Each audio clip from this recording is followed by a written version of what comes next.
And so I understand the skepticism, but when I see luminaries hanging around, I take it as extremely, extremely welcome news, especially in today's industry where it's very hard to get funding from anyone, in today's industry where it's really hard to, say, work in the industry with how aggressive it can be. How is it hard to It's work? time for a There's the artist who made Concord's character designs. You know, literally woke shit. Got a job in Insomniac and now made Wolverine's characters look like garbage. Like, what are we talking about? Getting a job is so easy. Alana Pierce is a writer in gaming. The games industry is just a massive joke. Even the most untalented, literal human existences that can be the equivalent, that can be compared to Slop to one-on-one, and I honestly feel bad for Slop, are getting jobs left, right, and center, and they're making more money than me, you, and everyone else watching this. Like, the games industry is a joke. It's also an industry that I think marches against its own art form sometimes with the technology it tries to use. So I find it significant when people choose to hang around, because I think nowadays more than ever, it shows true love for the game. So let's start breaking that down a little bit. Speaking of love for the game, Harvey Smith loves immersive sims, and that's exactly what they are here to make at Black Pony Immersive. When asked by Ryan McCaffrey if he feels a sense of responsibility to carry the torch for immersive sims, he says, "Always, until I am dead. I am playing the Killing Stone right now, a super clever deck builder on Steam, so I have some range as a player. That said, immersive sims are my favorite. I am hyped for any that come along. High hopes for Judas, Marvel's Blade, Raph's new game at Wolfeye, Gloomwood 1.0, Secret of Weepstone, Project Shadowglass, Peripetia, Clockwork Revolution." Oh, Clockwork Revolution, I can't wait when this drops. I know a lot of people are excited for this, but I think it's gonna be bad. Clockwork Revolution is on my list of things that are gonna be disasters, and it's gonna become apparent really soon. In Distant Shore, Bretagne, the one with the giant Eastern European cop, which I saw, by the way. This game is insane looking, and maybe even a new BioShock game. More games than I actually have time to play. So the commitment is there for that genre that I think is underserved. They're a smaller team. What does that enable? And most importantly, what have they learned from Redfall? Let's start reflecting a bit on the history of Arcane. They made Redfall. They didn't learn anything from it because they made it. And then they were given a chance to fix it, and it was shit. And for those who don't know, I already described a lot of the great games they made, but they met a pretty tragic conclusion at Arcane Austin when they delivered Redfall, which a year after its release, they got shut down. And so here's what Harvey Smith had to say across both IGN and GamesIndustry.biz. IGN writes, "I asked about lessons learned from Arcane to hopefully help lead Black Pony to a better fate, and Smith said, quote, 'In my mind, that's a tricky, emotional question. I love my time there with Raph, Ricardo, Ben, and everyone else. I worked at Arcane for 16 years. Part of the company is still around in Lyon, where it started. During my years there, we went back and forth between Texas and France. The company released Dishonored, Prey, Dishonored 2, some great Dishonored DLC, Death of the Outsider, Moon Crash, and Deathloop. We worked on a few other Death of the Outsider is absolutely horrible. Projects too, including Redfall at the end. You say a better fate, but honestly, imagine if, like Arcane, our new studio, lasted 27 plus years and released at least 4 to 5 absolute bangers, on top of being a super fun, interesting place. Where are these 4 to 5 absolute bangers? I don't know all of the Dishonored DLCs, how good they were. Most of them were fucking horrible. Dishonored 3 is the first Dishonored game by a landslide. But typically when we're talking about Dishonored being a good game, we're talking about 1. And that is the most modern game that this studio has released that didn't suck. To work, a place that experienced what I can only describe as electric fan support. If that happens again, I will absolutely count myself as blessed. I would feel lucky in the extreme to experience that again, and I don't know of many places that get that much joy and creative success. It's just so rare, very hard to pull off. So we're seeing here the learnings are positive, if you will, but let's go one layer deeper. Let's get really into Redfall. IGN had the headline, "Redfall director pleaded with Microsoft to release final patch despite already being fired." He writes, quote, Oh yeah, we know this. Like, what's the point? That they were gonna refund people anyway. We finished the game and it was very poorly received, Smith recalled. We then worked on it for a year, we patched thousands of bugs, we then got laid off, but we had in the pipe version 1.4. I'm sorry, but if you're gonna say you patched thousands of bugs, then why is the game still buggy? I mean, the core bugs that people had a problem with when Redfall released, who, gave it a shot and tried to be positive about it, those bugs still were there. After the game was 1 second away from being shut down. Those bugs never got fixed. I have no idea what kind of thousands of bugs you were fixing. Maybe it wasn't Redfall. Maybe you got confused and fixed bugs for other game. Who honestly knows? But it was definitely not Redfall. It was the one that fixed tons of stuff. So we went to Microsoft and said, I know we don't work here anymore, but can we please release this? And to their credit, they did not say no. They let 6 or 7 of us sign forms that we could come back into the building. After being fired, we released 1.4, which I think if we had that day one, it wouldn't have set the world on fire, but it was a much, much better game. I can appreciate that is such unbelievable code, by the way. That even with all the patches in mind, he's not saying like, yeah, we would have nailed it. It actually would have been received way better. He's just saying it would have set the world on fire, but at least like it wouldn't have been a complete disaster. Continuing on, he says, quote, that was a difficult project, Smith concluded, discussing Redfall in general. Arcane is very specialized, but the industry is growing and there's always more mouths to feed. And it's great when you can reach a wider audience. We got swept up in the games as a service thing, and I had the foolish chutzpah to assume that it always works out for us. Boy. We can do this. We can take what we love and mix it with games as a service and do different mechanics by day and night and have character classes. Then, in the middle of all of that, COVID happened. End quote. So what I'm seeing here are some important reflections of like, yeah, it was a difficult project. I think we all knew that based on just the state of the game that didn't really come out particularly finished here, but also the ownership of like getting swept up into something that didn't really match the studio's DNA here. Something that Bethesda themselves is guilty of across many of their IP, from Fallout to Wolfenstein, and including devs like Arcane being thrust into the games as a service beast to chase something that feels like a Was Wolfenstein a game as a service? I just think it was garbage. Waning genre unless you had like a heavy hitter. And by waning, I don't mean in the terms of money made, let's be honest with ourselves. I mean more so in just your ability to crack through. Like, it was already difficult back then, and it's why it was foolish to go for it back then, even more so foolish now. Still, I respect the ownership of it all, the reflection of it all. So what's different here? Well, GamesIndustry.biz got a little bit more of an answer on that. They write, if there's any silver lining to be taken from Arcane Austin's closure, Smith says it's this: there's so many lessons we've learned. We've endured these enormous hardships together. So what does doing it better actually look like? Part of the answer, Smith says, is minimizing top-down interference. We don't have to seek much approval from anyone else, and that makes us very nimble. He also cites the importance of healthcare benefits. This, I have to say, is probably true to a degree, because Redfall was fully overviewed by Bethesda when it was released. It was a full Bethesda game. Bethesda had creative oversight over everything. Now, is Bethesda fully responsible, though, that this was garbage? Not really. But they are, to a huge degree, still responsible. But the end blame does not land on them. Even for a relatively small startup, because this is the United States where that's not a given. Black Pony staff works remotely, but all of its full-time employees are based in the US. Horan clarifies with support from contractors and external developers around the world. More than anything, though, Smith is focused on the value of keeping a team together. He says, quote, I don't think the people closing the studios understand yet what they've lost, end quote. That last part still has a looming effect, as I've talked about on Matty Slop and here on this channel as well.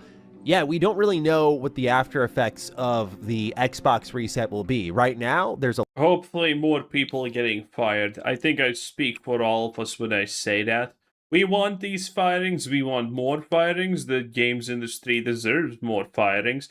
Hell, we should actually start combing through the history of successful games and developers and seeing if they, for example, rely on horoscopes to do things. And, if it's yes, then we fired them. We should fire a lot more people. That's kind of what I'm saying here. We should fire probably all of them and make it double, just to be safe.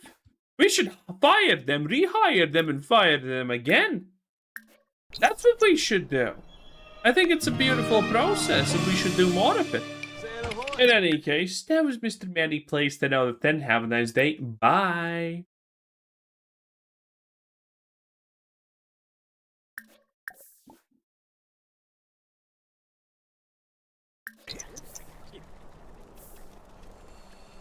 Alana? Minaliba, Bisfala Linna.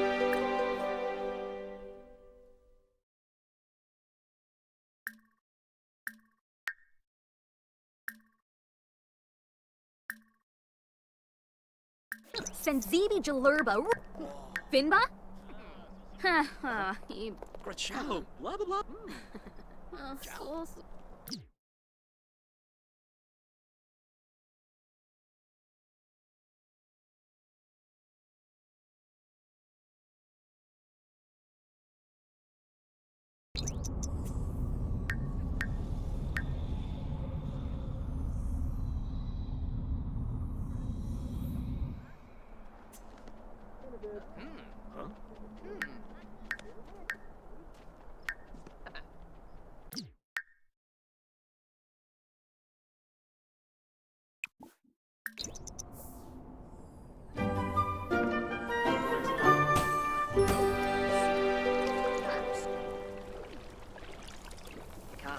Yakazo. Johnny. Future. Wait a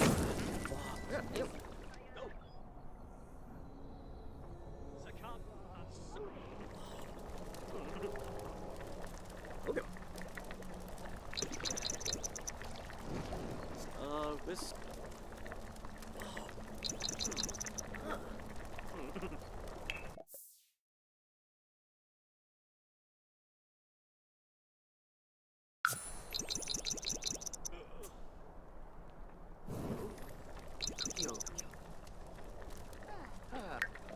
Teams. Gift go bump.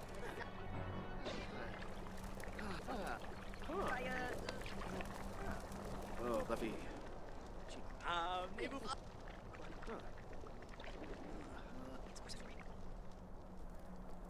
Ufa.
Borf.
ba ba.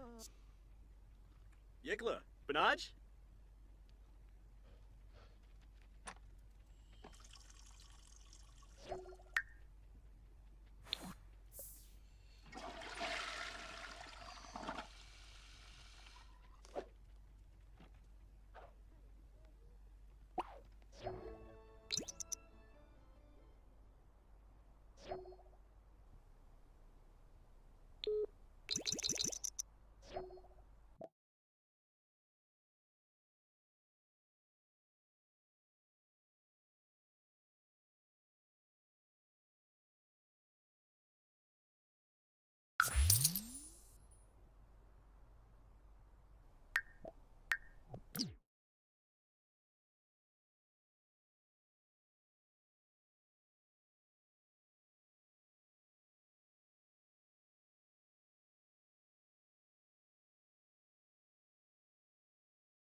Wabu, Camus, Wabarani's in. Ring glob. Hundle, Babane, Washa. Woo!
Wixana, Zarsa, Wessa, Boo, Muchi, Beast, Babane, Bobi, Essenoi, Flurry, Olivar. Canathoy, Narble.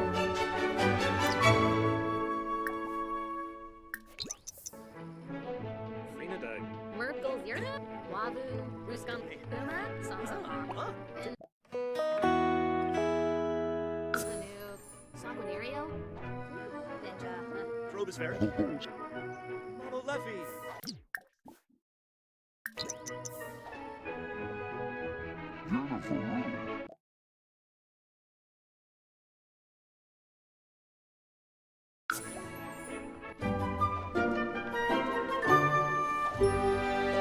Chicks from Lava.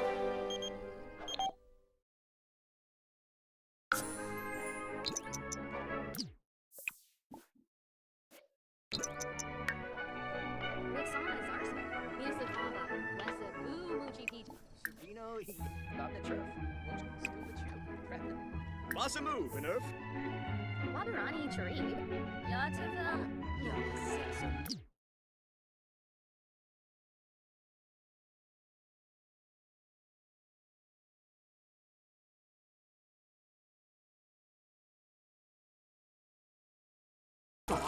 Igor, Pilsen, Chiche, Lina.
Lean Beef Patty recently released a video titled I Can't Believe I Have to Talk About This. So you know your boy Zorb had to release a video called I Can't Believe She's Finally Talking About This. And hold on to your seats, ladies and gentle Zorbs, because the second positive Zorb video has hit the towers. Surprisingly, we're not shitting on Patty in this video. I actually think she's one of the better fitness influencers.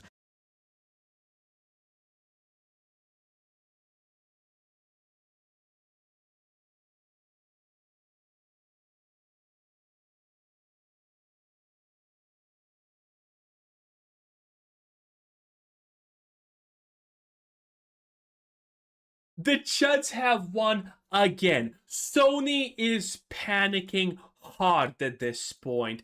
Pat yourselves on the back, boys. We are doing a great work. No disc, no buy. It's that simple. And do not believe any of these dirty liars who are saying, oh, these companies don't care about you. So what if you don't buy? They care a lot. If they did not care, they would have never responded even in the slightest of way. They would have done this years ago.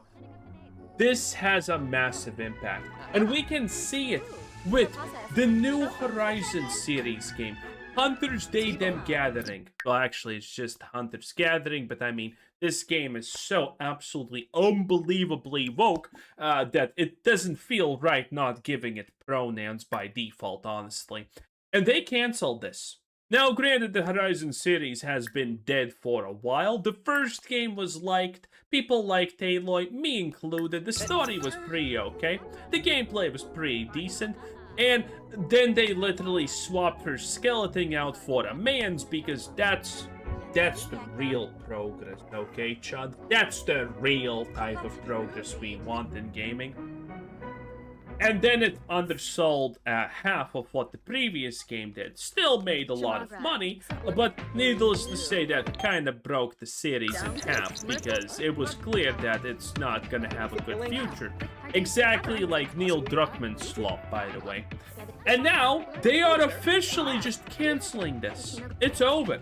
Now, granted, we kind of knew that this is gonna be over for a long time because if you're new to the channel, how's it going? I hope you're doing well. I hope you're having fun. We're having fun here, boys. Positivity through the roof because we are winning as always. And I have covered what's happening with Hunter's Gathered for a while. This game was so unbelievably bad that the people who were paid to test it literally did not want to play more than 15 minutes. Yes. And you can bet that they were not really getting gamers to test this thing. They were getting people who would probably agree with the messaging. And speaking of the message, yes, what you're seeing in front of you is, by the way, a character in the game.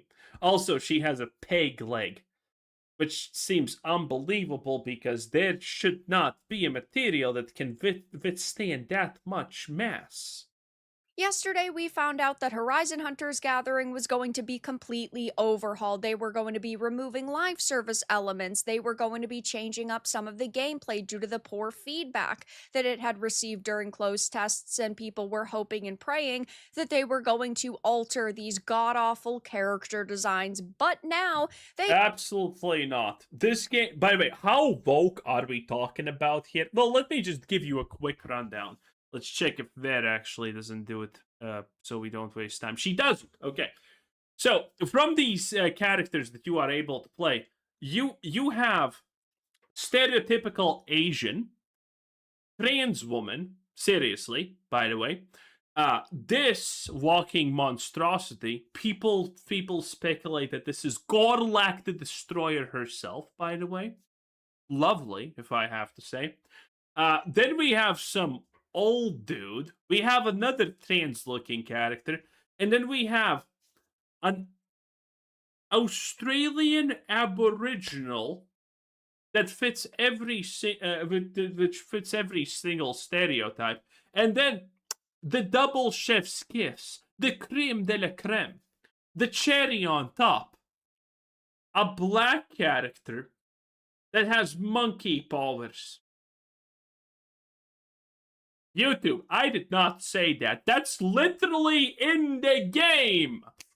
That's literally just me describing what this company has done. You cannot make this stuff up, boys. have decided to take to their official social media account and silence people. I have a few different things to show off, but before I get into the topic, if you enjoy the fascinating when social media managers or the developers that are running the official X and Instagram and YouTube accounts, when they take to those accounts and then they silence their potential customers, because with a title like this, you need all of the sales you can get. And ultimately, if people are reposting and commenting and leaving likes or dislikes, depending on the platform, it is still interaction. And you would think that they would be okay with that because it's still reaching a new Activists are not okay with negative interactions. audience, but instead what they have decided to do is silence criticism. And we're not talking about comments that cross a line, because obviously I understand on a corporate account you do not want to leave things like threats against the developers or the studios, or extremely pointed language and colorful language. But I think that when you are hiding replies like, I was excited for this game, but now, men, not anymore, you look insane. This is not the type This is what we exactly expect from companies like this and woke activists to do. Anything negative is bad. of comment that I think most people would say, oh, Oh, by the way, like the video, do it right now. It takes less than a second, and I greatly appreciate it. It helps out a lot, so thank you for everyone who does it. Like the video right now. Takes less than a second. Thank you. okay, I understand why they would hide this. You are silencing your potential customers that are just saying, meh, I'm not excited for this. What an absolutely terrible thing. And this is at the same time when the Witcher account is making fun of people who say they're not gonna buy. Yeah, this is typically how all of the good stuff happens. You know, hating your audience, hating your potential customers, that's gonna turn out well. Many such cases, obviously. To do. And I get that this game has received a lot of backlash. And when you are a part of a project and you are working on a game or a book or a movie, you want people to love it because you have put so much time and effort into A book would imply that I know how to read, Vera. it, and you've put your heart and your soul into it, so you want the response to be positive. But ultimately, it is perfectly acceptable if our response is negative, because we are the ones who are swiping our credit cards. We are the ones that are sinking our time into it, and all you I don't know about this. Honestly, with every day, boys, I just become more progressive. And as we all know, this is one of the most progressive channels. I am a black trans woman, canonically for 3 years now. Life has not been easy. Okay, life has not been easy. And, more importantly, many of us gamers are becoming non-binary. Yes, it's a growing trend in the industry. We are probably we're the most oppressed and we're the most progressive people in the world. Who here is honestly not non-binary? I do not buy this slop constantly. I'm pretty sure that's what non-binary means.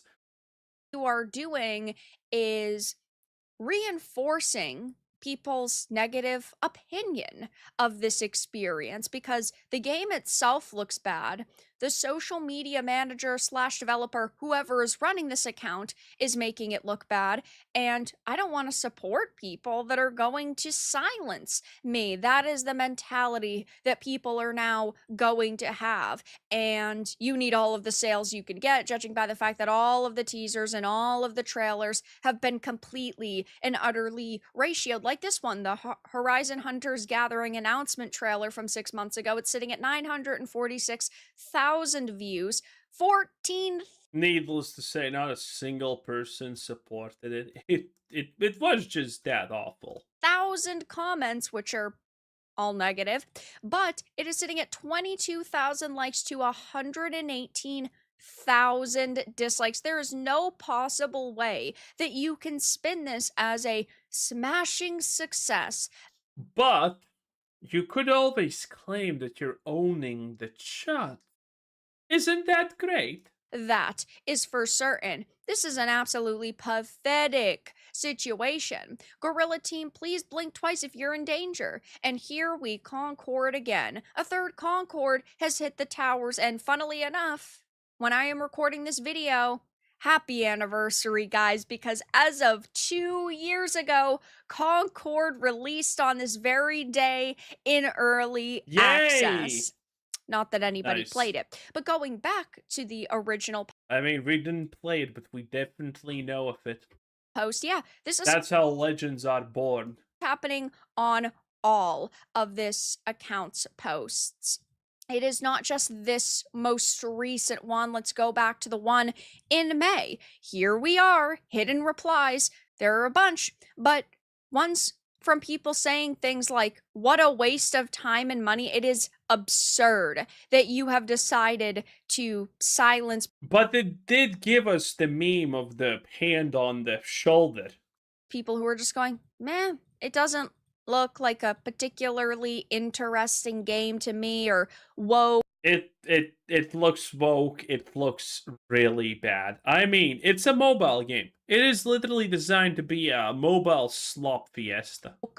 Dork. Are there any normal looking characters? Horizon, 0 players. We are ready, That is a classic. I did use it for one of the videos. It did well, thank you. and it's the fat broad sinking a ship. This set of images is absolutely freaking hilarious that she tips the ship over. Can't wait to play the fat McDonald's girl. Prophecy of Concord continues. So whoever's running this account is very clearly a sensitive snowflake, which isn't particularly surprising. I am so stealing that. A lot of the people that work in the video game industry now are individuals who do not actually care about free speech and allowing their customers to have discussions about products. They just want you to shut up, consume content, and get excited for the next, which is always disappointing. Now, when the news broke yesterday about them overhauling the game, I had covered that in another video. It will be linked down below, but it says PlayStation co-op spin-off Horizon Hunters Gathering is reportedly being overhauled. Yeah, they had a beta test that you could get in. You can still see, by the way, you need to write Horizon Hunters Gather beta SteamDB in Google, and then you will see the SteamDB beta testings. Because if you just write Horizon Hunters Gather SteamDB, you will not see the beta. But it was visible on Steam, and it had like 1.2k players or something. It wasn't the biggest thing, don't get me wrong, but those people left this fast, okay? That game did not even last 12 hours. It didn't even last 12 hours where people were like, fuck this shit, I'm out. After poor testing feedback. And as I said then, I think that ultimately it is good that they are taking feedback into consideration. This means that this is like giving up. These companies, after claiming how big, powerful, and juiced up and how all of their games are successful, like again, Ghost of Yotei is doing so well, but PlayStation, for some reason, doesn't use the name. They still just talk about Ghost of Tsushima. Don't know why, don't know how, but this is where we are. You know, this is a loss. This is something that they are currently absolutely fuming about. Before the game releases. It's like with Concord, we had all said maybe you should have actually ran tests and allowed people to give their opinion with ample time to alter the game if there's an element that everybody. Vera, sweetie, listen. Vera Dark, friend of the channel, great gal. She's my wife. She doesn't know this yet. She doesn't. Okay, we're friends. Okay, we're not friends. She doesn't know who. It's a work in progress. Don't worry about it. We absolutely love her, great, but Vera, please. We do not want these people learning from mistakes. We want these people to burn the companies down and leave the games industry. A few Sony AAA studios here and there, not exactly a big sacrifice to get back on track, in my opinion. So, I love when these companies do not like the feedback because it's from evil chuds. I love that. That makes me smile and happy. Everybody universally hates, but at the same time, it's very clear that they are not going to massively change this. I really don't think that they are going to completely change the combat. I don't think that they are going to change the aesthetic at all whatsoever. And I do think that they are going to tweak it, but I think that right now, Yeah, this is the thing. They're not gonna actually change stuff. I absolutely do not believe that they're changing stuff in a meaningful way. It's still gonna be the same thing that we already don't like. There's no way it's not. overhaul is a very strong word, especially when you know that they only have a couple of months to do this. Sony is saying you need to give us the new version by December, or else it seems that this could be shelved or scrapped. Bloomberg reports that while the game has not yet been canceled, staff were told this week that they have until December to show executives that the game should remain in active development. And so how much work can they truly do in 4 months? I don't know. We don't Well, they're gonna probably do a lot of attempts to own the chuds, though. know the size of this team. It seems, though, that it is a heftier team, I suppose, in the grand scheme of things, especially when a game that looks like this should only have like 10 people working on it maximum. So, yeah, it seems that this is in a state of disaster, but Yeah, again, the game looks super genetic. It's bad. It's just bad. It's boring, it's dull, it's bad, it's nothing. I personally think that it would be best to scrap it, judging by the initial reception. I want it released. The Horizon games are dead. They're dead in the water. That everyone working at the Horizon games is just a woke activist, and that's it. There's no point in hoping it's gonna change. We can just accept it and move on and let these people fire themselves. That's what's happening here. Anyway, that was very dark. 10 out of 10. Have a nice day. Bye.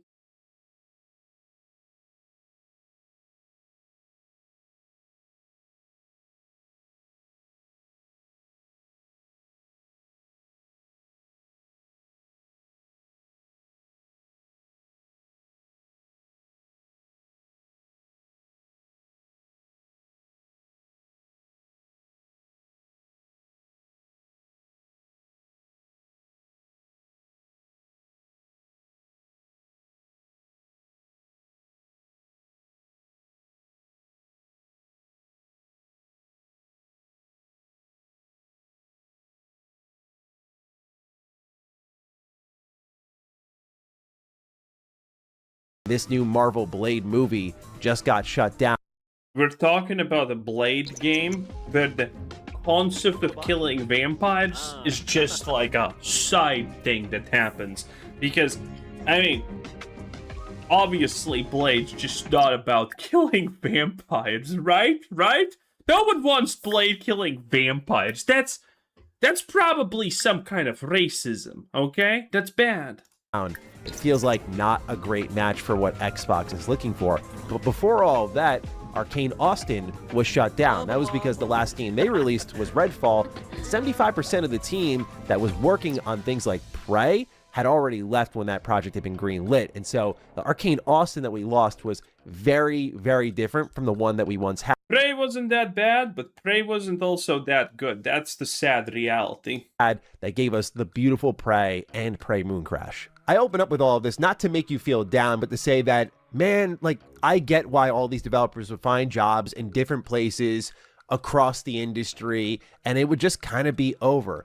But I found it to be incredibly welcome news that not only is Harvey Smith back, but so is Ricardo Bear, and so are a lot of other ex-Arcane people, ex-Deus Ex people, tons and tons of devs that you'd be Which Deus Ex are we talking about here? excited to hear about gathering to make immersive sims. So some ex-Bethesda developers are indeed rallying, and I wanted to focus on that story here today. So if you're new here and you're into what's going on with Bethesda, I guess new or old, Biz writes, Black Pony, which opened its doors last August and now has a headcount of 26, has been an opportunity to reunite some members of the old team, including those who had found jobs elsewhere. Ben Horn, who is part of this project, had worked at Meta's owned Twisted Pixel after Arcane's closure, where he worked on Deadpool VR, but he had left in August of 2025. Before that also Yeah, that sounds like a very impressive resume. was closed. Not everyone at Black Pony is an Arcane veteran. Quote, there are some completely new faces, people that I've respected and loved from the indie scene for many years, like our art director, who we'll talk about eventually. But many of these people, if you go on my Instagram, you'll find pictures of us hanging out after those last days at Arcane, end quote. Among the longtime collaborators on staff at Black Pony are Ricardo Bear, Smith's creative partner since they first worked together as designers on Deus Ex, and Monty Martinez, who formerly is of Ion Storm, 2K Moran, and Wolfeye, who Smith calls the secret weapon. Okay, how bad do you honestly think this is? Should I do a real quick Moby Games search on Ricardo Bear, for example? Ricardo Bear. Okay, see what we have here. Okay, this is his resume. This the Epic Mickey rebrushed 2024, Redfall 2023, ooh, Weird West 2022, and he was a creative director at Redfall. That's bad. Weird West, I don't know what that is, to be honest. Prey 2018, Prey Moon Crash, Prey 2017, Dishonored 2, 2017, special thanks. Okay. He was a lead designer at Prey. The Novelist, place 2013, Dishonored, The Big More Witches, 2013, Dishonored, The Knife of Dunwall, 2013. Oh no, creative director. Oh man, that is not good. Oh, he also worked at the original Dishonored. That's the lead technical designer.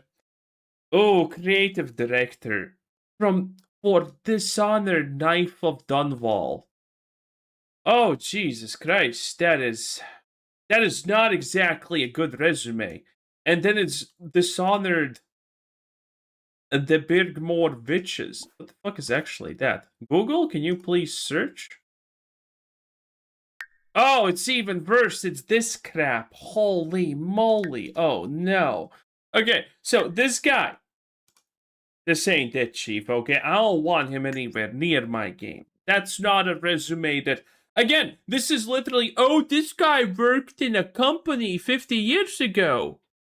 Yeah, he's definitely... But why don't... I mean, why aren't we looking at what he did 50 years ago? Why aren't we looking at what he did, literally just right now? Because that right now looks sus and bad. Yeah, this is not the good look. Of the immersive sim world. Talking about Black Pony's recruitment, Smith says, we pulled people out of major companies because they were unhappy where they were, or just because they were excited about the idea. Speaking of the brief mentioning of Wolfeye, if there's any other team that you should be keeping an eye on, it is Wolfeye, because that is headed up by Rafael Colantonio, and he's a genius too. I mean, this is the guy behind Prey alongside a lot of the other Arcane staff members, and I mean, Prey was such a genius game that it's a niche title. Yeah, such a genius, honestly. Okay, listen, Prey's not the worst game, Prey's not the best game, but anyone who is unironically glazing Prey either is a super fan or just, kind of confused. He's working on an RPG of his own, so I'm just glad to see both these guys clicking away. But focusing on this team right now, Ricardo Bear, if you do not know his credits, I mean, you look at the Moby Games page. Oh, wow. Ain't that awkward?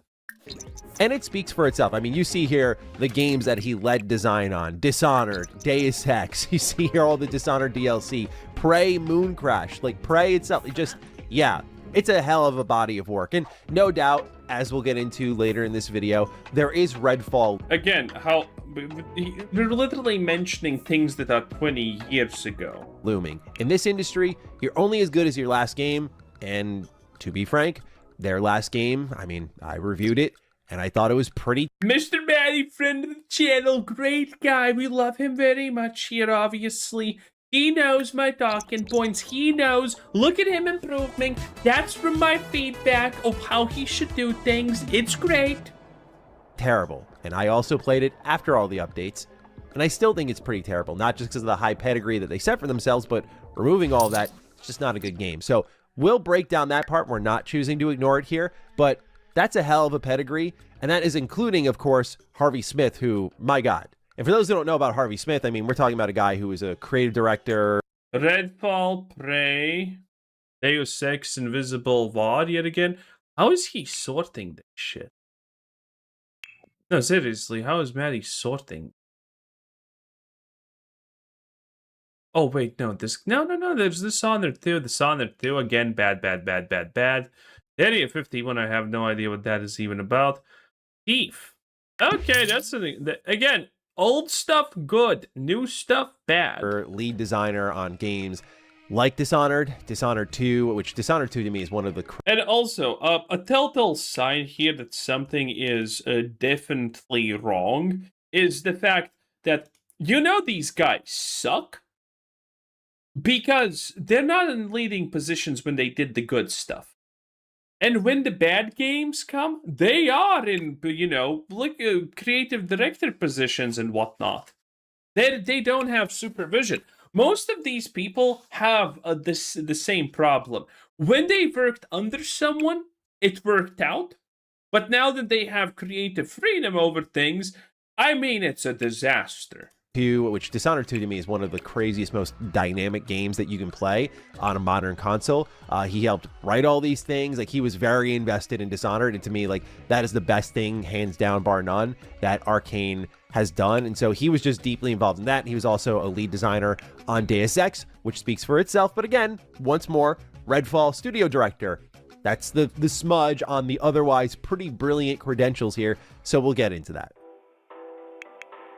This becomes all the more significant when you consider a recent move that just happened. Warren Spector announced on his LinkedIn profile that he's retiring, and many people know this is like the godfather of the immersive sim genre. For him to be bowing out, I mean, it's a big deal. And we're gradually losing a lot of luminaries in our industry. And while we're seeing the rise of many others, I think of Guillaume Broche at Sandfall Interactive as one, definitely we're losing a lot of great talent here. Whether it's losses like Glenn Schofield retiring, Warren Spector retiring, or otherwise the loss of Vince Zampella, who still had so much left to give us. So I know with these legacy studios, they should always be viewed with some skepticism. It's like a secret sauce. There's a lot that goes into making those teams great. The leaders are always a big part of it, but it's also the talent that rests beneath them. And so I understand the skepticism, but when I see luminaries hanging around, I take it as extremely welcome news, especially in today's industry where it's very hard to get funding from anyone, in today's industry where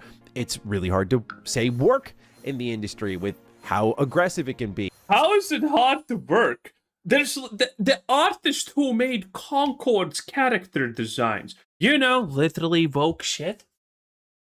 Got a job in Insomniac and now made Wolverine's characters look like garbage. Like, what are we talking about? Getting a job is so easy. Alana Pierce is a writer in gaming. The games industry is just a massive joke. Even the most untalented, literal human existences that can be compared to slop one-on-one, and I honestly feel bad for sloths, are getting jobs left, right, and center, and they're making more money than me, you, and everyone else watching this. Like, the games industry is a joke. It's also an industry that I think marches against its own art form sometimes with the technology it tries to use. So I find it significant when people choose to hang around, because I think nowadays more than ever, it shows true love for the game. So let's start breaking that down a little bit. Speaking of love for the game, Harvey Smith loves immersive sims, and that's exactly what they are here to make at Black Pony Immersive. When asked by Ryan McCaffrey if he feels a sense of responsibility to carry the torch for immersive sims, he says, "Always, until I am dead. I am playing the Killing Stone right now, a super clever deck builder on Steam, so I have some range as a player. That said, immersive sims are my favorite. I am hyped for any that come along. High hopes for Judas, Marvel's Blade, Raph's new game at Wolf-Eye, Gloomwood 1.0, Secret of Weepstone, Project Shadowglass, Peripetia, Clockwork Revolution. Oh, Clockwork Revolution. I can't wait when this drops. I know a lot of people are excited for this, but I think it's gonna be... It's gonna be bad. Clockwork Revolution is on my list of things that are gonna be disasters, and it's gonna become apparent really soon. In Distant Shore, Bretagne, the one with the giant Eastern European cop, which I saw, by the way. This game is insane looking, and maybe even a new BioShock game. More games than I actually have time to play. So the commitment is there for that genre that I think is underserved. They're a smaller team. What does that enable? And most importantly, what have they learned from Redfall? Let's start reflecting a bit on the history of Arcane. They made Redfall. They didn't learn anything from it because they made it. And then they were given a chance to fix it, and it was shit. And for those who don't know, I already described a lot of the great games they made, but they met a pretty tragic conclusion at Arcane Austin when they delivered Redfall, which a year after its release, they got shut down. And so here's what Harvey Smith had to say across both IGN and GamesIndustry.biz. IGN writes, I asked about lessons learned from Arcane to hopefully help lead Black Pony to a better fate, and Smith said, quote, in my mind, that's a tricky, emotional question. I love my time there with Raph, Ricardo, Ben, and everyone else. I worked at Arcane for 16 years. Part of the company is still around in Lyon, where it started. During my years there, we went back and forth between Texas and France. The company released Dishonored, Prey, Dishonored 2, some great Dishonored DLC, Death of the Outsider, Moon Crash, and Deathloop. We worked on a few other Death of the Outsider is absolutely horrible. projects too, including Redfall at the end. You say a better fate, but honestly, imagine if like Arcane, our new studio, lasted 27 plus years and released at least 4 to 5 absolute bangers, on top of being a super fun, interesting place. Where are these 4 to 5 absolute bangers? I don't know all of the Dishonored DLCs, how good they were. Most of them were fucking horrible. Dishonored 3 is the first Dishonored game by a landslide. But typically when we're talking about Dishonored being a good game, we're talking about 1. And that is the most modern game that this studio has released that didn't suck. To work, a place that experienced what I can only describe as electric fan support. If that happens again, I will absolutely count myself as blessed. I would feel lucky in the extreme to experience that again, and I don't know of many places that get that much joy and creative success. It's just so rare, very hard to pull off. So we're seeing here the learnings are positive, if you will, but let's go one layer deeper. Let's get really into Redfall. IGN had the headline, Redfall director pleaded with Microsoft to release final patch despite already being fired. He writes, quote, oh yeah, we know this. Like, what's the point? That they were gonna refund people anyway. We finished the game and it was very poorly received, Smith recalled. We then worked on it for a year. We patched thousands of bugs. We then got laid off, but we had in the pipe version 1.4. I'm sorry, but if you're gonna say you patched thousands of bugs, then why is the game still buggy? I mean, the core bugs that people had a problem with when Redfall released, who, you know, gave it a shot and tried to be positive about it, those bugs still were there after the game was 1 second away from being shut down. Those bugs never got fixed. I have no idea what kind of thousands of bugs you were fixing. Maybe it wasn't Redfall. Maybe you got confused and fixed bugs for other game. Who honestly knows? But it was definitely not Redfall. It was the one that fixed tons of stuff. So we went to Microsoft and said, I know we don't work here anymore, but can we please release this? And to their credit, they did not say no. They let 6 or 7 of us sign forms that we could come back into the building. After being fired, we released 1.4, which I think if we had that day 1, it wouldn't have set the world on fire, but it was a much, much better game. I can appreciate that is such unbelievable cope, by the way. That even with all the patches in mind, he's not saying like, yeah, we would have nailed it. It actually would have been received way better. He's just saying it would have set the world on fire, but you know, at least like it wouldn't have been a complete disaster. Continuing on, he says, quote, that was a difficult project, Smith concluded, discussing Redfall in general. Arcane is very specialized, but the industry is growing and there's always more mouths to feed. And it's great when you can reach a wider audience. We got swept up in the games as a service thing, and I had the foolish chutzpah to assume that it always works out for us. Boy. We can do this. We can take what we love and mix it with games as a service and do different mechanics by day and night and have character classes. Then, in the middle of all of that, COVID happened. End quote. So what I'm seeing here are some important reflections of like, yeah, it was a difficult project. I think we all knew that based on just the state of the game that didn't really come out particularly finished here, but also the ownership of like getting swept up into something that didn't really match the studio's DNA here, something that Bethesda themselves is guilty of across many of their IP, from Fallout to Wolfenstein, and including devs like Arcane being thrust into the games as a service beast to chase something that feels like a Was Wolfenstein a game as a service? I just think it was garbage. waning genre unless you had like a heavy hitter. And by waning, I don't mean in the terms of money made, let's be honest with ourselves. I mean more so in just your ability to crack through. Like, it was already difficult back then, and it's why it was foolish to go for it back then, even more so foolish now. Still, I respect the ownership of it all, the reflection of it all. So what's different here? Well, GamesIndustry.biz got a little bit more of an answer on that. They write, if there's any silver lining to be taken from Arcane Austin's closure, Smith says it's this: there's so many lessons we've learned. We've endured these enormous hardships together. So what does doing it better actually look like? Part of the answer, Smith says, is minimizing top-down interference. We don't have to seek much approval from anyone else, and that makes us very nimble. He also cites the importance of healthcare benefits. This, I have to say, is probably true to a degree, because Redfall was fully overviewed by Bethesda when it was released. It was a full Bethesda game.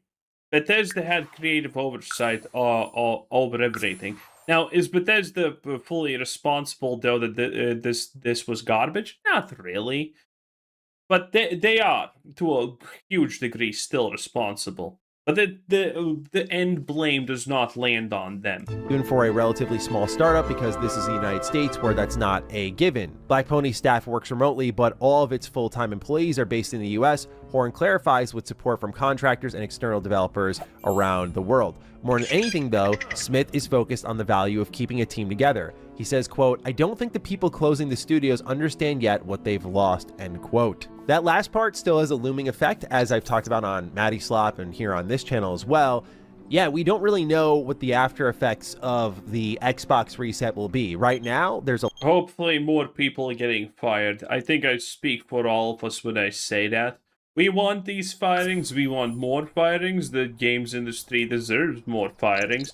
Hell, we should actually start combing through the history of successful games and developers and seeing if they, for example, rely on horoscopes to do things. And you know, if it's yes, then we fired them. We should fire a lot more people, that's kind of what I'm saying here. We should fire probably all of them and make a double, just to be safe. We should fire them, rehire them, and fire them again. That's what we should do. I think it's a beautiful process, and we should do more of it. In any case, that was Mr. Manny Plays 10 out of 10. Have a nice day. Bye.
Sandman, you are extremely generous. I hope you're still doing well with your pot issues. Whether you've stayed sober or whatever you've chosen to do. I hope that I really do truly hope the best for you. And since I will investigate a solution to get the videos, start getting the back catalog up on another platform. Locals could be something. I have a Locals. I've still not made enough money on Rumble, which Locals is connected with Rumble, and I've still not made enough money on Rumble to be able to get a payout from Rumble. So there's that. Say my goal is 47 million followers. My goal is a woman, but you know, these are like my options, man. This chick had a boyfriend. Let's just put it that way. Prophecy. I screwed up, and then I sang fulfilling prophecy. It nags at you in a way that is... It nags at you. It's easily the largest mouth bass you've seen in a while. Well, she does have a very Shelby-esque appearance, too. I understand guys that give up. I get it. Trust me, I get it in a way that, like, I cannot communicate to you how much I get it. Shelby the Big Mouth Clam? Yeah, we watched her latest. I wish I was a hot chick. See, that's what they want you to do. I saw this other meme on Twitter. This guy that was, like, going through his old subscriptions on YouTube, and he's like, I can't believe how much of these dudes turned out. He said, you know, 10 years ago you were following a guy that was, like, really into trains, and now he's a woman. You know, it's rampant. Because you don't get any attention as a dude at all. Like, you just don't. There's no... And especially if you're unattractive. And like that fucking apparently LGR has a wife. The dude looks like a chubbier version of me. And it's like, what the fuck? And I wake up to comments, people sending me. You're not a woman. I do not believe that you're a woman. Everybody who's claiming to be a woman on here has to prove otherwise. I can't believe this guy gets so many views. For that, and then you slowly bring her over. You change her over. He's gonna be wearing a MAGA hat, shooting guns, saying the N-word in the next couple months. If you're the right kind of man, be a man. Guide your bitch. I don't know. I thought that was funny. But he's taking it seriously. Like, he genuinely believes that.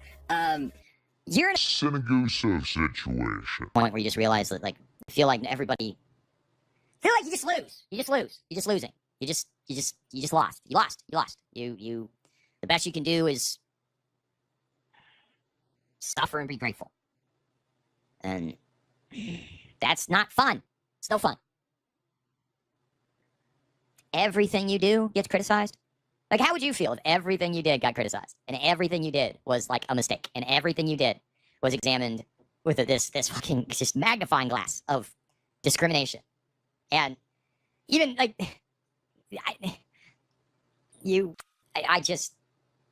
I'm bitter. I'm bitter. I have no idea what I want now because nothing is ever good enough for anybody else. And when I'm genuinely excited about anything or enjoying anything, it's very rare that anybody is actually with me there. And I am getting hit with the realization that my life is just going to be this unimpressive thing to most people. And women, they don't want anything to do with me. And honestly, if anybody disagrees with me, I need you to find me a chick that actually might be interested. You can't. And I'm too old and not... that house not selling, really. And then my YouTube channel going away really got to me.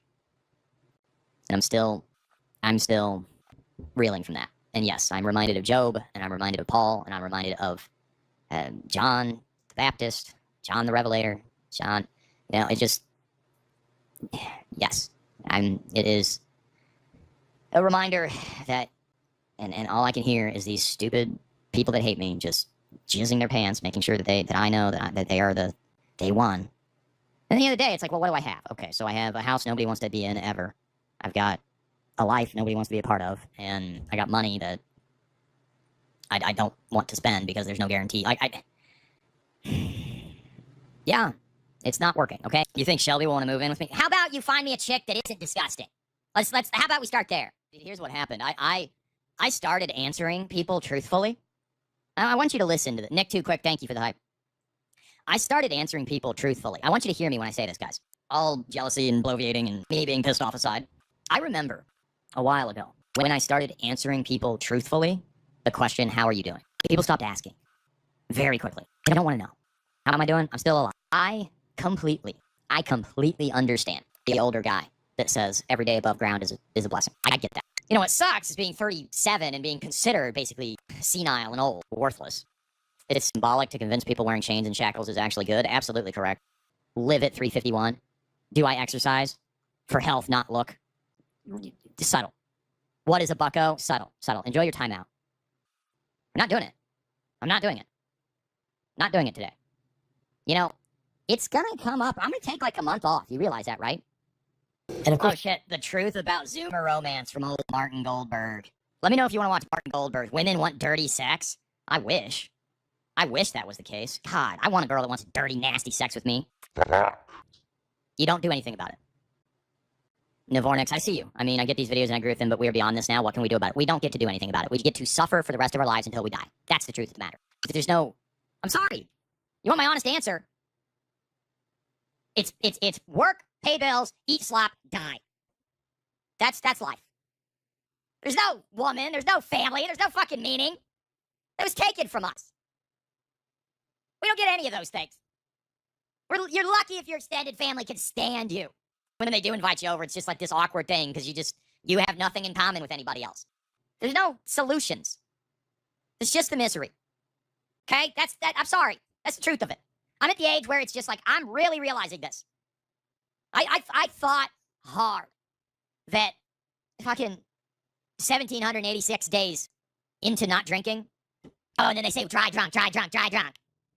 Then they say, oh, he's sober but not recovered. What do you fucking want from me? Fuck off. I didn't do it for you. Did it for me. You hear me? Huh? Dry drunk. I didn't get sober for you. I did it for me.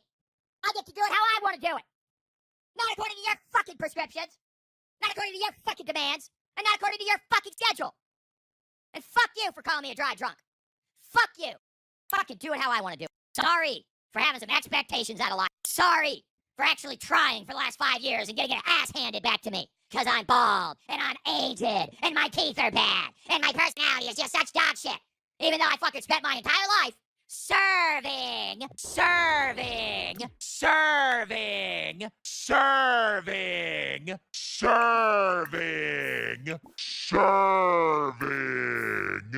Other fucking people who turned out to be ungrateful little goddamn bitch. Sorry that nothing I ever do is good enough. Sorry that nothing I ever do is up to speed. Sorry that I'm never hot enough. I'm never good enough. I don't have enough fucking money. I have no hair follicles on my head. Fuck off. What do we have to look forward to? There are no women.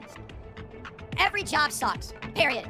You might get minuscule moments of joy on the job. You might like it every once in a while. You might even like the money. But even the money gives you zero security. And you're taxed to death on it. And if you try to save it, they just take it away from you through inflation. And if you try to buy anything, don't you dare make the fucking mistake of trying to buy anything that the society or the mob is going to see as wrong. Nothing you do is going to work. You want solutions? There are no solutions. They will keep taxing you. They will keep devaluing your currency. They will keep making assets, housing, vehicles, things that work completely out of reach of you. The fix is in, and it's been in since 1913, since the central bankers took over the nation and paid off Congress to write in the fucking Federal Reserve, took away the power of the purse. And now your future is a boot on your neck forever. All right? I don't have solutions. I don't have solutions for myself. I spend every day pretty much in abject misery, okay? I'm not trying to be negative. I'm not trying to be overly dramatic. I'm sorry for yelling. I know that this stupid microphone lowers my volume annoyingly when I yell like that. I'm sorry. I just get worked up. Yeah, it's not federal and there's no reserves.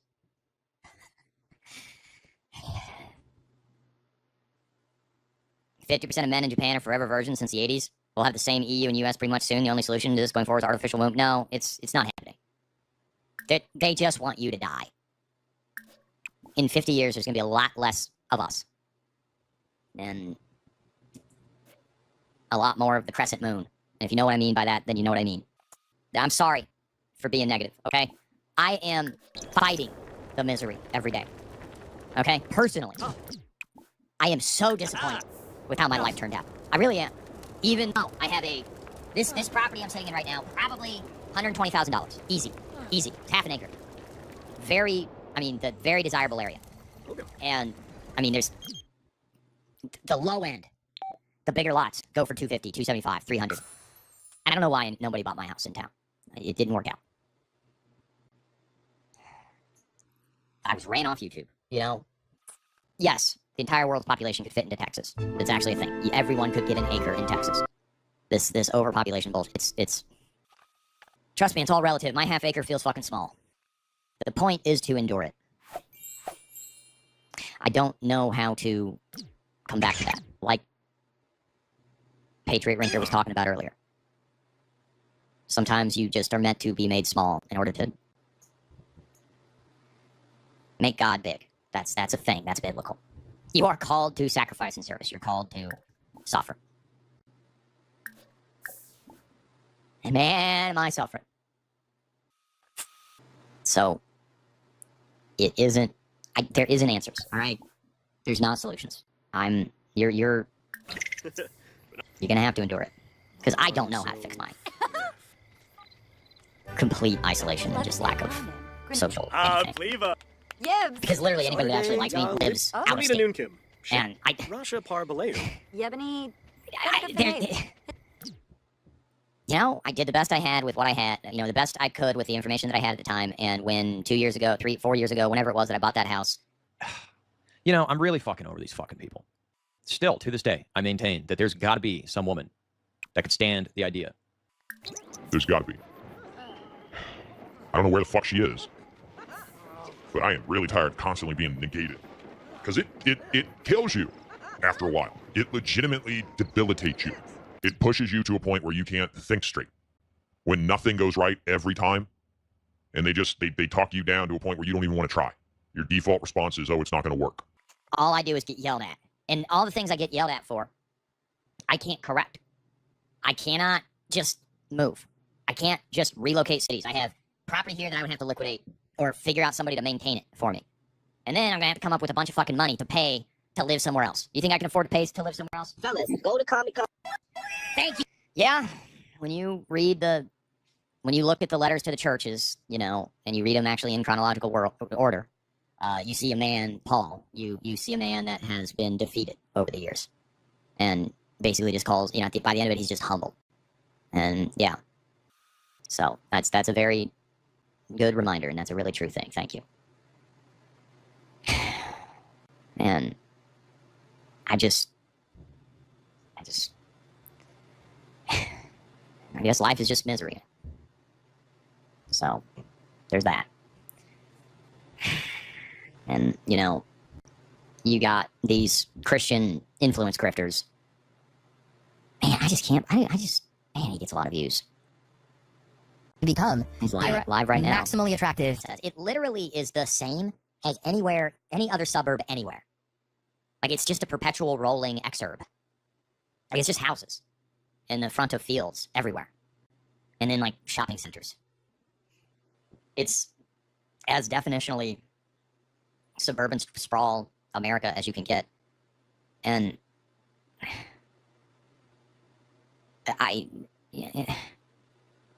people are shutting down, and I don't know. I'm feeling it. I'm feeling it. Literally, I don't want to do anything. And I don't know what fixes that, aside from forcing myself to go work, which I'm getting ready to do, which is going to be tough. And sure, you make money out of it, but, you know, the reason I'm doing it is to help my father.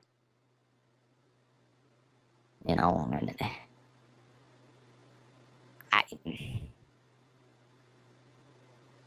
people don't have a reason to get out of bed in the morning. And I'm sorry, Griffin. I'm sorry, everyone who hates me. Like, you kind of need that. I literally make more than 99% of other streamers, money-wise. The thing is, the stats are not that attainable. Like, they're not that unattainable. If you make over $67,000 annually, you make more than 1%. Or less than, or something like that. Whatever it is. I don't give a fuck. Yeah, I've never been I've never felt more successful, yet less appealing to other people.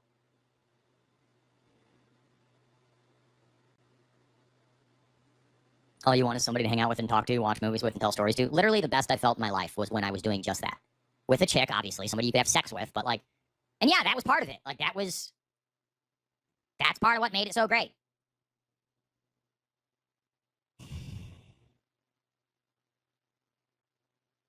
And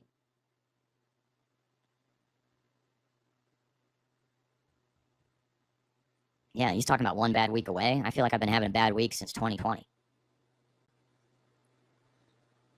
Everybody's so embittered and butthurt about their existence that if you have one iota or ounce of success or happiness in your life, they just take out their you-know-what and pee on you.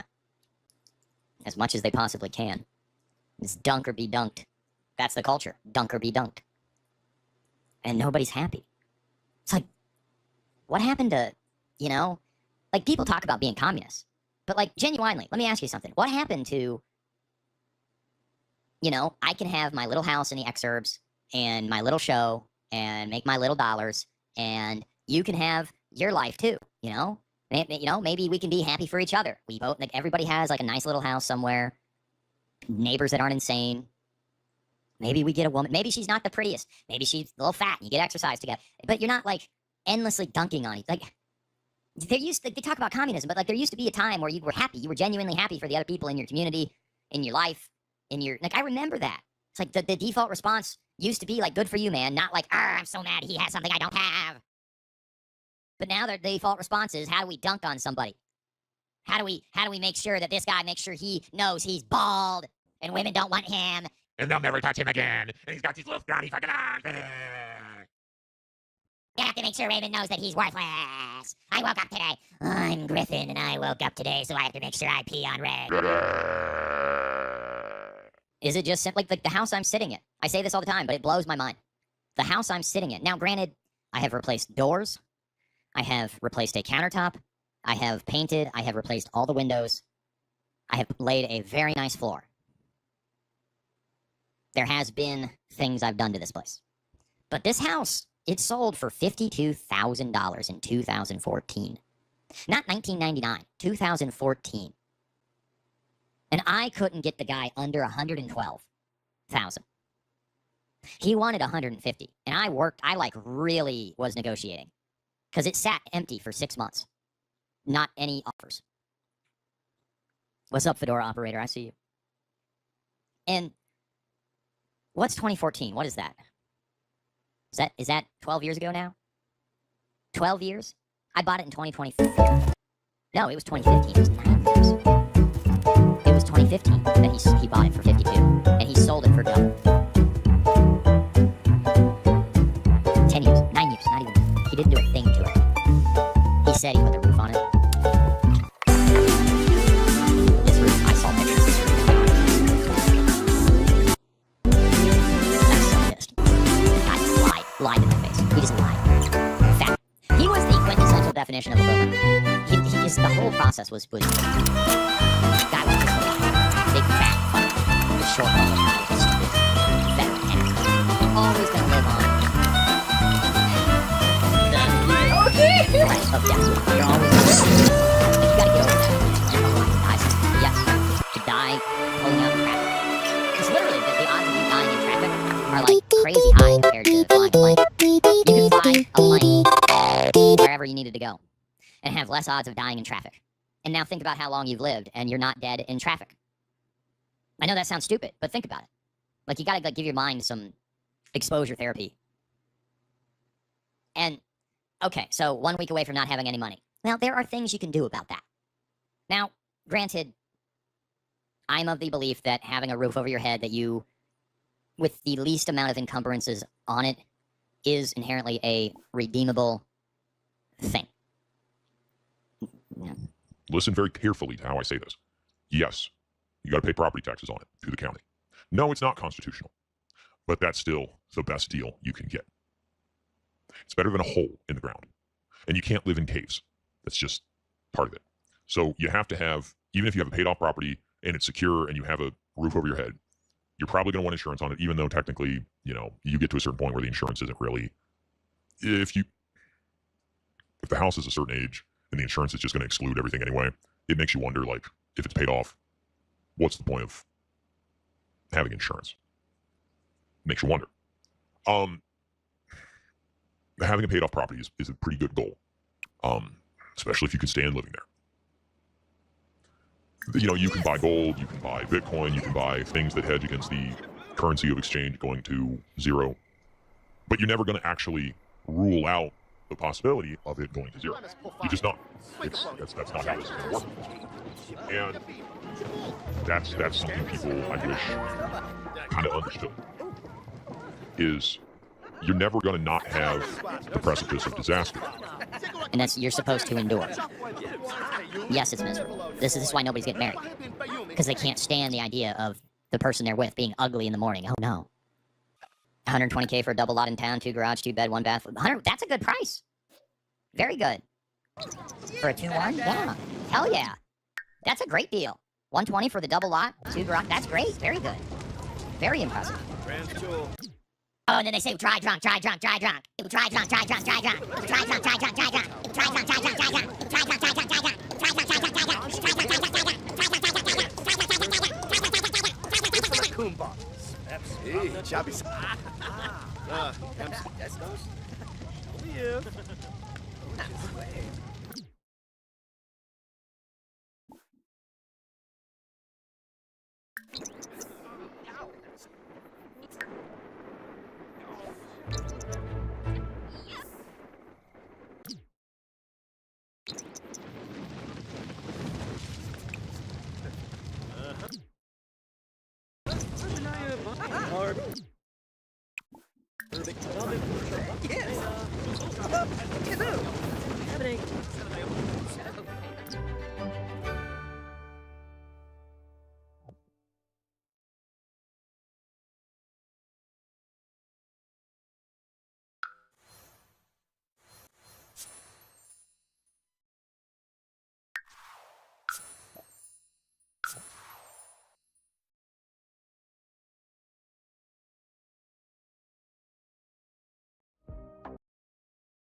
And they all just hate life.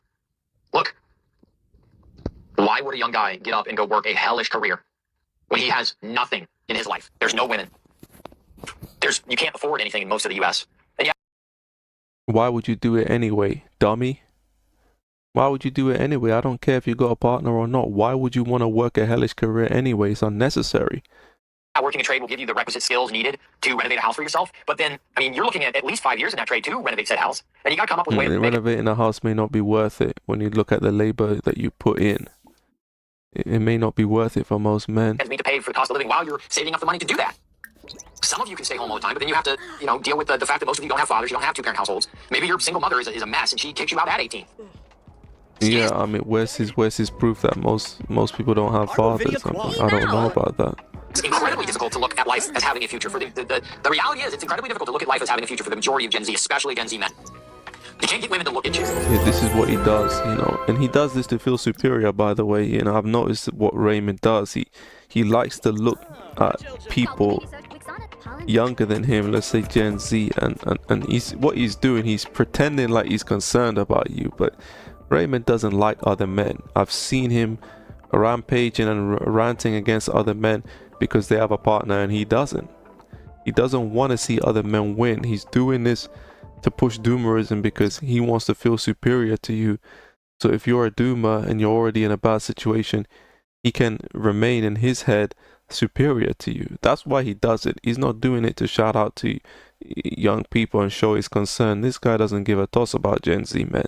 You can't get women to talk to you. There's no hope of a woman ever wanting anything to do with you. For 80-90% of guys, not just Gen Z. You see what he said? You see what he said? Let me play that again. Because this is the extremist rhetoric that I'm against. Listen to what he said. No hope of a woman ever wanting anything to do with you. For 80-90% of guys. So 80-90% of men can never have a chick in their life, according to this guy. Like, what kind of extremist nonsense is this? It's not backed up by any statistics. He's just making things up. Just Gen Z. I'm facing that very real reality myself. I go and I help my dad when he has work. And it sucks. Up at 5 in the morning, in the truck by 7, on the job by 8, just slogging through hell until 3 or 4 o'clock when you can finally leave. Maybe you got done what you needed to get done. Maybe you didn't. Maybe the superintendent wasn't an asshole that day. Maybe he was and got in your way the entire time. Your feet ache.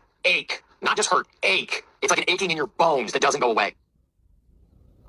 And you cannot get any rest because you got to come home and then cook a meal for yourself and eat it. That takes an hour because you don't have a wife. And let's be honest, even if I did have a wife, she wouldn't be cooking for me. Having a wife is going to cost you way more than spending an hour to cook a meal, dummy. Hell, the only reason I'm going to do it is because my dad needs the help, and he asked me if I would be willing to lend my time to give him the help to finish this, get this over the finish line for him. That's the only reason I'm doing it. I have to be completely honest with myself. And no, there's no future in the trades. There's no grand ethic to try to... Yeah, I don't know about the trades, and I don't care about that. I think that's, you know, I think that's the dirty work as far as I'm concerned. Or hope for, but that's true about any career. This focusing on the trades is like, oh, Gen Z doesn't want to do blue-collar work. No, be honest about it. The real reason Gen Z doesn't want to do blue-collar work is because the guys are the ones doing the blue-collar work, and the guys can't get any. And the guys are the ones doing the dirty work in society and getting paid poorly for it. Most men are invisible to women. Yeah, most men are invisible, but that doesn't mean that you can't find a partner in your life, dummy. Reasons for that. Look at the statistics. Why can't you just read statistics instead of crying on the internet? Because the statistics will blow his delusional rhetoric. You know, it'll blow a hole in it. And that's the problem with this guy. He's not looking for the truth. He's looking to push doomerism, self-hate, and extremist rhetoric to people, especially younger people, who think that, you know, he's an old man. Because if they consider him an old man, if you're 19, 20, 21 years old, you look at Raymond, you consider him an old man. To women. Family is not going to be a thing that happens. Our birth rate is falling off a cliff. Now, I'm not going to make any pronouncements whether that's a good thing or a bad thing, but that's been discussed to death already. This simply is what is happening. We have no future in this country. We're in a bad place. So yeah. Yeah, but when people tell you to leave the States, you get mad at them and block them. But you got no. See, that's the problem with this guy, man. Is he not going into the trades? Young men not going into the trades? He's not looking for solutions. Means 5, 10 years, 15 years, when all the boomers in the trades that are basically running the trades and keeping them going, they're dying. They're not going to be here anymore. Millennials, I don't see people my age in the trades. They all go into project management or supervision or real estate. Dude, raw. The actual people that make the actual decisions and actually lead the jobs, they're croaking. The simple fact is, through globalization, rampant immigration, and just quite frankly, a decades-long demoralization campaign against working men. How can no, this guy will claim he's not manosphere. Look at what he's saying. This guy is 100% manosphere, but he will say that I'm not part of the manosphere, and then he'll say he's against the manosphere, even though he pushes manosphere talking points. I mean, this is the kind of person that you can't take seriously. He doesn't stand on anything. Be surprised. There are no men going into the trades, especially Gen Z men. I don't care about that, man. Survey also found that blue-collar workers are less satisfied with their jobs and workers in other sectors. The finding comes amid growing demand for workers in trades like plumbing, construction, and electrical work. Uh-oh! The things we actually, I don't know, need for the society to keep working. World without men. These guys don't have a reason to get out of bed in the morning. It's simple as that. You know, the reason to get out of bed in the morning is to make money. You know, that's the reason you get out of bed in the morning. That's the only reason why I get out of bed. Because I know I've got a great life waiting for me in the future. You don't, Raymond. That's why you're a lol cow on the internet. And yes, Red Pill bros, women are the reason you get out of bed in the morning. All of you Red Pill dude bros who are super like, oh, don't get married, blah, blah, blah. Y'all are on So your what are you talking about? So why am I not trying to find a relationship, dummy? third divorce. Can we just start? Because you don't have any interests. You don't have any hobbies. You don't have anything you want to do in life, and you've admitted that. And then you try and project that onto other men. That's why I can't stand this guy. He thinks he's a spokesperson for men. No, you're a spokesperson for the bottom of the food chain, peasant, incel men. You're not a spokesperson for men in general. Accepting the fact that women literally are the reason to exist? Preach. Look at what he said. He said the opposite gender is the reason to exist. This guy is dying to get back on a plantation. But he doesn't even practice what he preaches. Because he's not trying to get a chick, and he never put his money down. I mean, this guy is stingy with his money.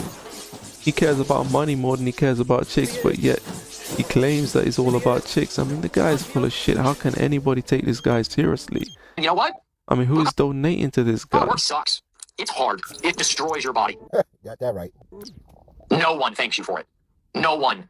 No one. And I mean, why should someone thank you for doing your work? I mean, you're doing your job at the end of the day. No one thanks me for what I do, and I don't care. no one. It's top down. Your mother's gonna think you're a loser because you didn't go to college. You wouldn't do the trades instead. Your dad, Your if he's mother in your won't think you're a loser if you're making big money. life, who knows what he'll think?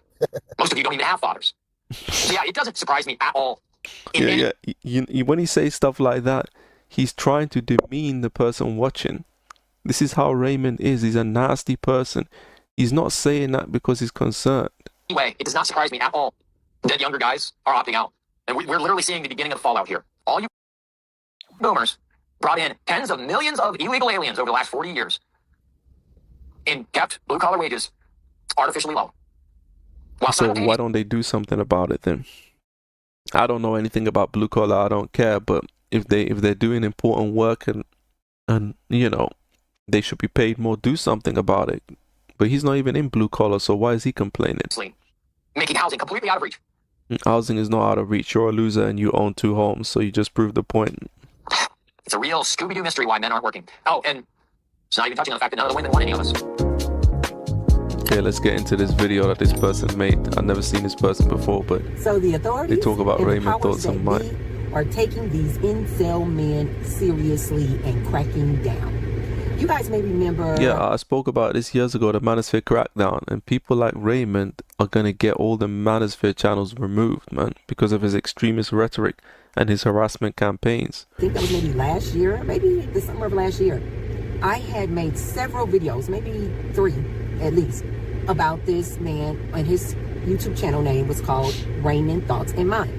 Yeah, the opposite gender watch these channels as well, by the way. Not many, but still, some do. Incel man. And I had made several videos about him because I was saying to my ladies, be careful.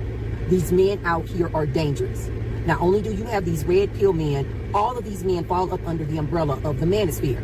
So then you have the black manosphere, which is basically black men who are also red pill. And then you have men that are called the black pill. Black pill means that they are just doom and gloom. There's no hope. Everything is over. Then you have what's called the passport bros. These are the men who want to travel outside the country because they feel like they can get a better selection of women in these impoverished countries that they can then take advantage of. Even Passport Bro is better than what Raymond is doing. You know, even Passport Bro, because Raymond is not doing anything. He's not doing anything. He's crying on the internet. And that only goes one way. Either he's going to go back to the drink and finish himself off this time, or he's going to end up like EDP. Look at EDP made that video about the opposite gender are spineless, and I made a response to it, and he was going crazy, crashing out in that video. And what happened a few months later? He was caught grooming children. Yeah, that's real, man. This stuff that people do on the internet, thinking that they can just say whatever they want, you know, it's not sustainable, man. You're gonna go crazy when you keep crying about the opposite gender every day. That's why these guys remove their channels. Kentrey Brown, you know, remember Kentrey Brown? He's still on YouTube.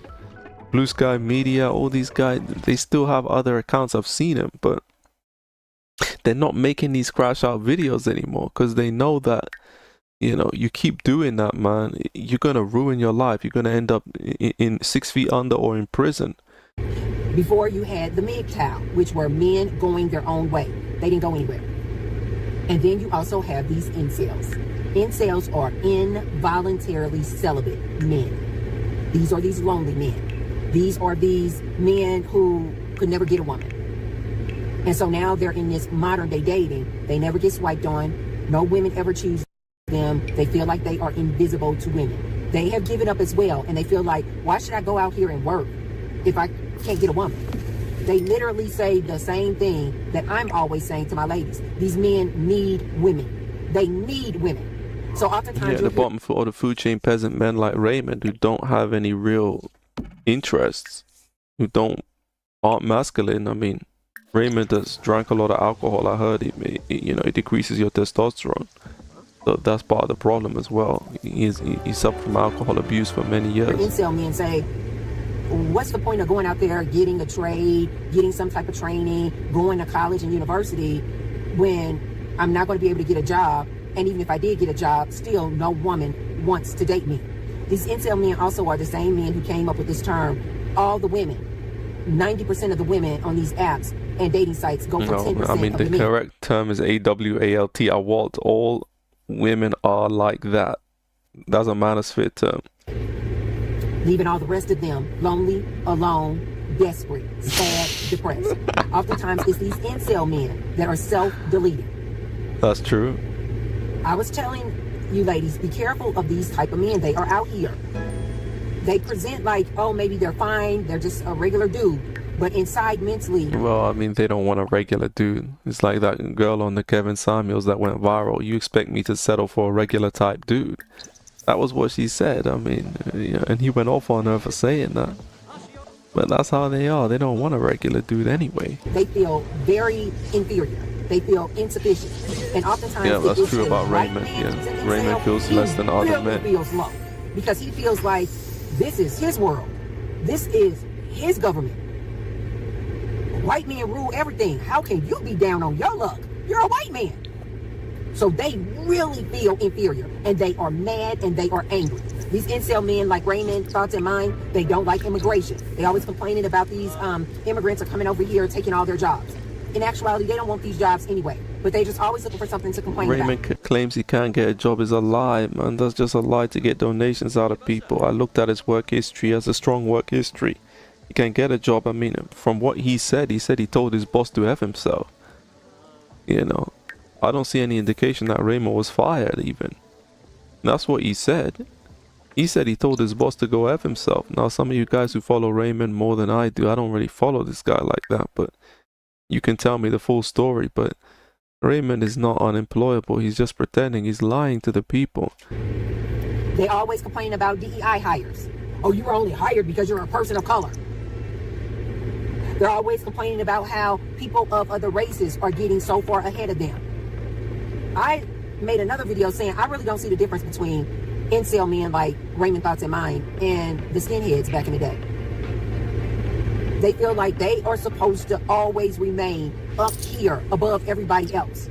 And now a lot of these men are realizing women are gaining on them. Women are closing the gap in income disparity.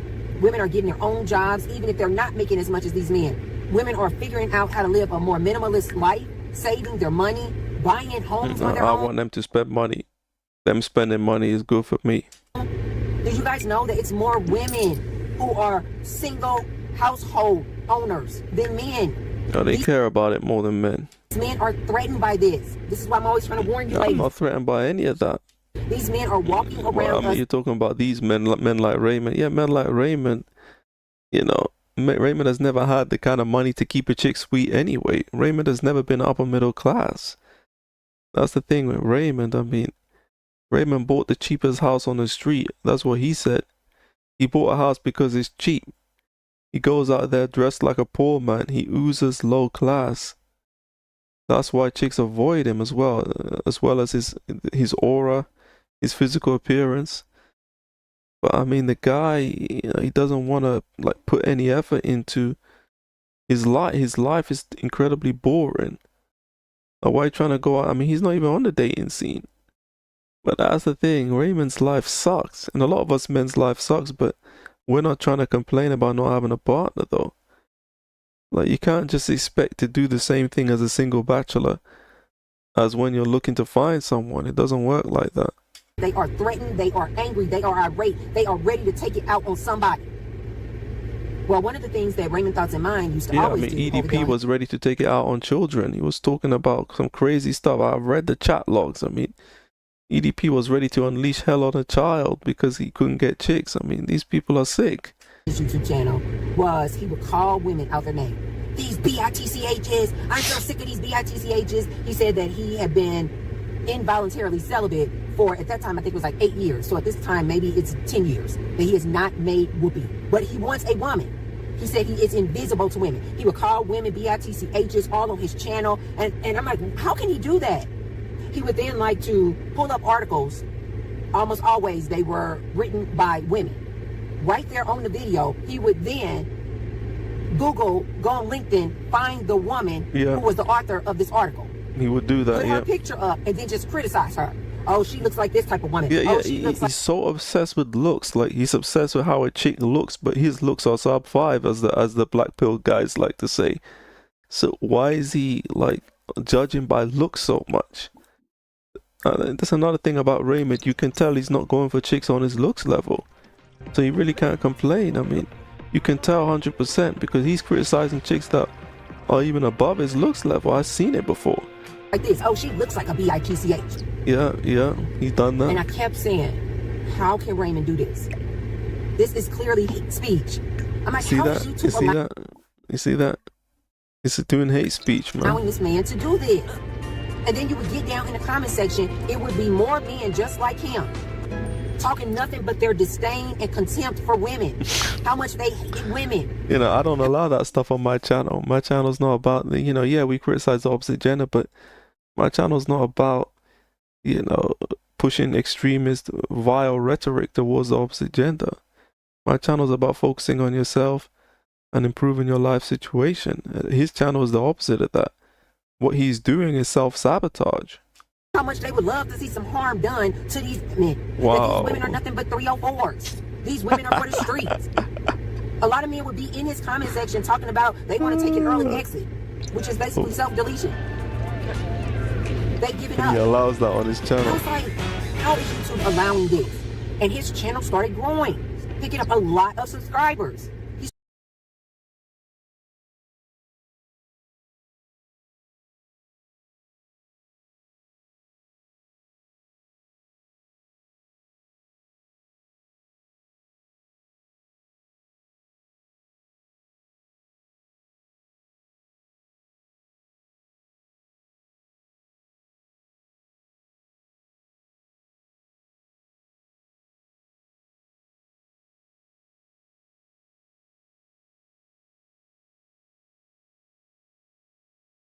Started growing this community of these incel men. He would then go on lives. He would be on lives for 2, 3, 4, 5, 6 hours with all of this hate speech. Even 8 hours, women. I think he's done. Yeah. They'll have you take them out to a nice fancy dinner and then give you a kiss on the cheek. And then she'll go give it up to Chad or Tyrone for free.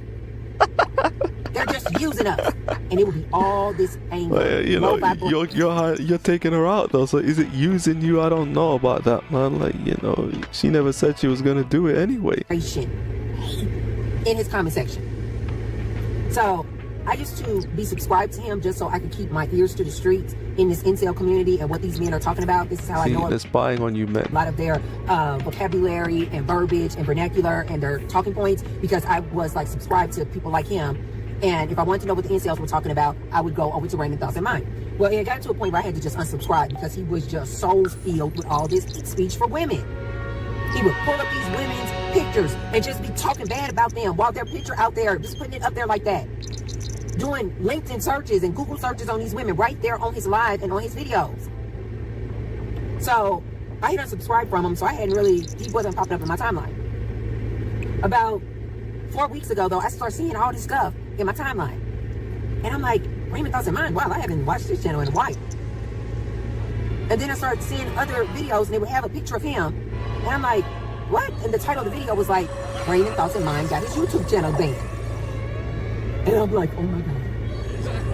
I said, I had to come on here and talk to my But ladies. his channel is still there, but he's not posting on it because he knows that once he posts, you know, he's one strike away from getting his channel removed effectively. Ladies, the authorities, the powers that be are not having it. They know that these incel men are a problem. We talked They've about already this on a said previous it. video. They have an excess of men. When countries have an excess of men, even if men are not quantity-wise outnumbering women, but if you just got an excess of men who cannot get women, who cannot get coupled for whatever reasons, they already know these men go down when they don't have a woman. They don't want to work anymore. They stop working. They don't want to go to I don't know if that's necessarily the case. A lot of men in relationships are losers. You're making it seem like men in relationships, like these men are doing better. A lot of them aren't doing better. A lot of them can't even survive without having a 2-household income. So I don't know about that. I think it depends on the man. It depends on the specific man. school. They don't want to go get higher education. They just go down and go down fast. Well, society knows you cannot have all of these men who don't work, are not participating in education or training, not participating in the workforce, and are not married or not coupled. Societies know this is a problem. This is why they would send them off to war. This is why they would draft them. Yo, there ain't no Basically, wars, are knowing there? that they were going to be deleted in these wars. Wow. Cannon But because we fodder. don't have the draft anymore, they are seeing that they have an excess or a surplus of these men who are not doing anything, who are lonely, who are depressed, who are angry. They can't have this. These are going to be the very men who will try to pow your president. They can't have this. So now they're starting to take this incel group and community very serious. They know that these men are dangerous.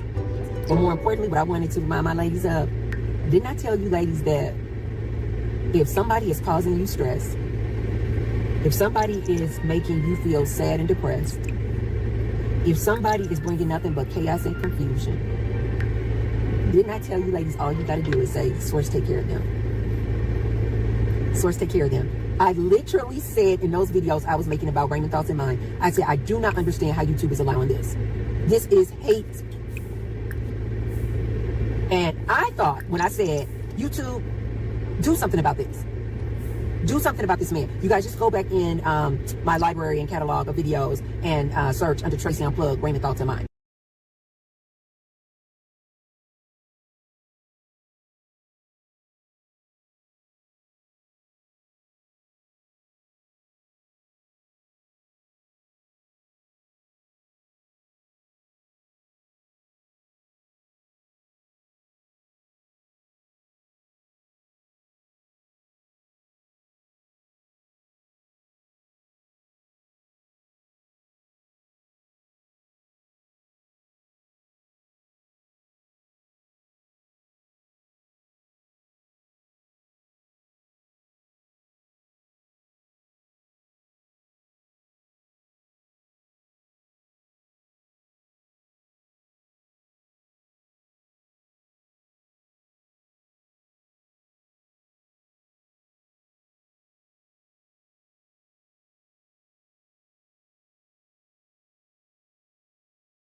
And you're going to see in that video, I literally said, Source, take care of him. Take care of him. He is beyond disrespectful. This man does not like women, and he is literally growing a community of like-minded men who don't like women. He doesn't like him, but he still wants.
wants one. That's the weird thing about him. You know, he wants one as a personal S3X slave. That's how he views it. Raymond acts as if when you have a chick, you own her and you can have intercourse when you want.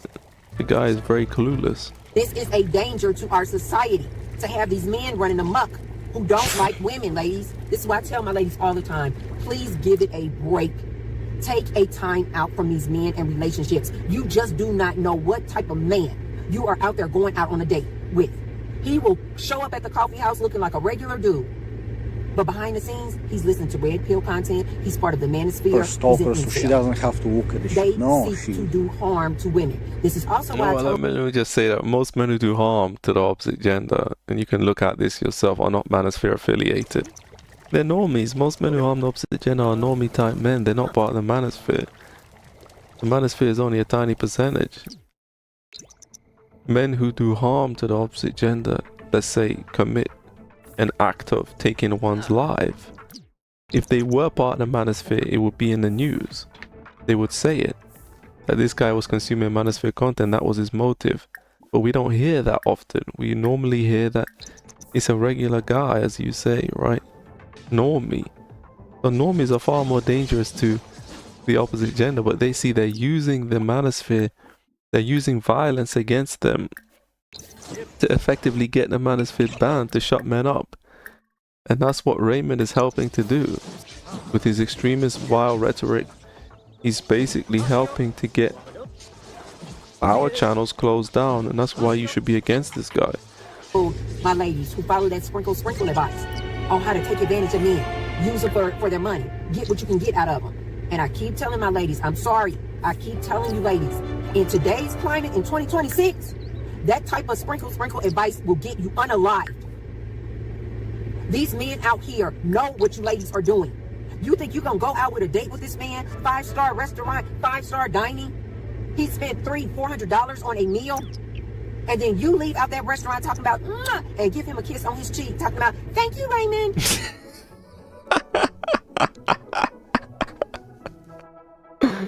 Oh my god, I would pay good money to see that on video. Can you imagine that? Raymond talking about, yeah, I've got myself a date. Then, you know, you see the video, he goes on a date, he spends all the money, and the girl gives him a kiss on the cheek. Thank you, Raymond. And just leaves him in the dust. Raymond, I think that would be his last night on earth, man. These men will do harm to you, ladies, and I am not being hyperbolic. I am telling you, ladies, the truth. This is not the climate. This is not the dating landscape that we're in, where you think you're going to go out with a man, try to find a man who has some disposable income, spend it on you, and then you think you're going to give him a kiss on the forehead talking about thank you, have a good night. You're going to find yourself S8. You're going to find yourself great. This is why I always advise my ladies, find a red pill content creator. Find an incel content. Why do you think the basis of that is red pill? Creator. Or manosphere content? The comment section, you're going to see all these men speaking nothing but disdain and contempt for women. I tell you, ladies, they don't like women. This single modern day man today does not like women, and they are seeking to do harm to you women. But both genders don't like each other. Let's be real about it. It's not a one-way street. Both genders don't like each other. Especially if you try to use him for his money. Use him to take you out on a date. Well, I put it out there in that video. I said, Source, take care of this. Take care of this. This is not right. Because I was seeing that his community was growing of just more and more men women. Do you guys know? He started showing up in my timeline a few weeks ago because YouTube has banned his channel. YouTube took care of it. Source took care of it. You guys, you can't be out here living dirty like this. You can't be out here being foul like this. I tell people like this all the time. I'm like, karma is real. You reap what you sow. You're trying to constantly take advantage of people. You constantly trying to cheat people out of money. You constantly doing your woman dirty. You constantly out here pushing this rhetoric of hate for women. You're going to